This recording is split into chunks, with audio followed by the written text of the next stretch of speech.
Kain tayo.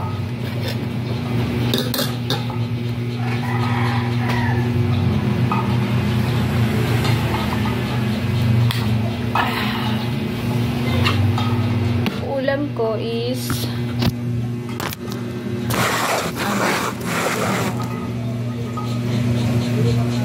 yan, isda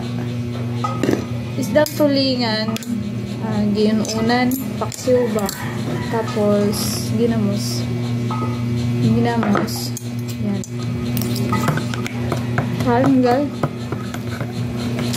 kain, sura na sa ginamos. Paborito yung ginamos. Pero hinay-hinay po kaon kay makayuti ay magod. Tapos paksiw.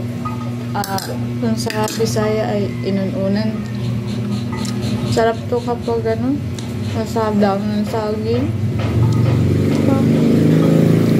Mga maliliit na isda.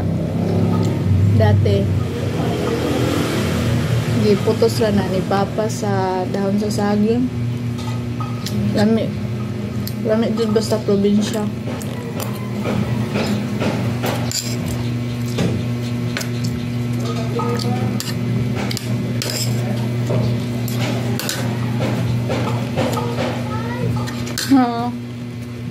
Ginamos. Lunos na kayo siya.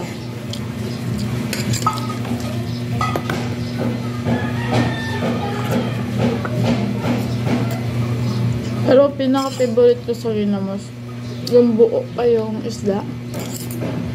Hindi pa sa dilaw. Kasi ninunguya ko yun. Dati, kahit ginamos lang ulam mo, masarap na. Solve na solve ka na.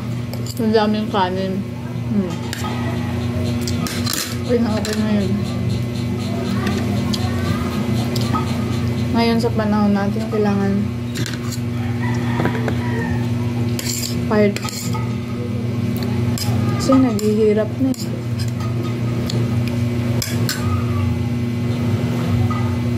So, kailangan talaga natin ng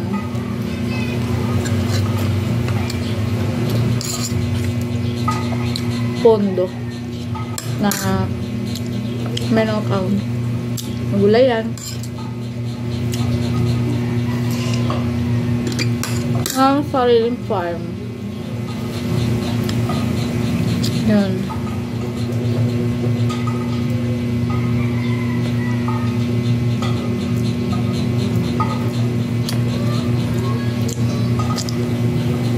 Pwede mo lang taniman ng kangkong, pechay, talong.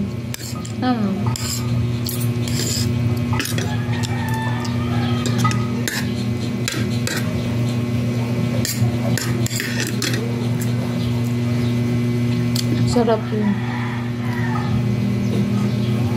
Tapos yung bahay mo, magkadikit lang yung taniman ng mga gulay mo. Okay, masarap yun. Bago simula umaga, may farm ka na.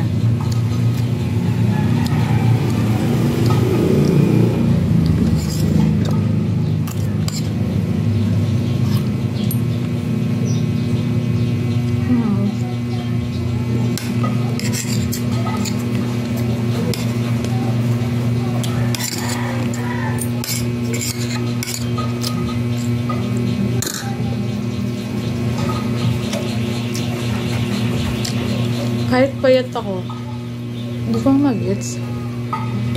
Payat ako pero malakas ako kumain. May time na umigan ako kumain. May time din na tama lang yung kinakain ko. Pero pag alam ko masarap yung ulam ko, damar na nadadagdagan yung kain. Na hindi lang isang pinggan, 2, 3, ganun.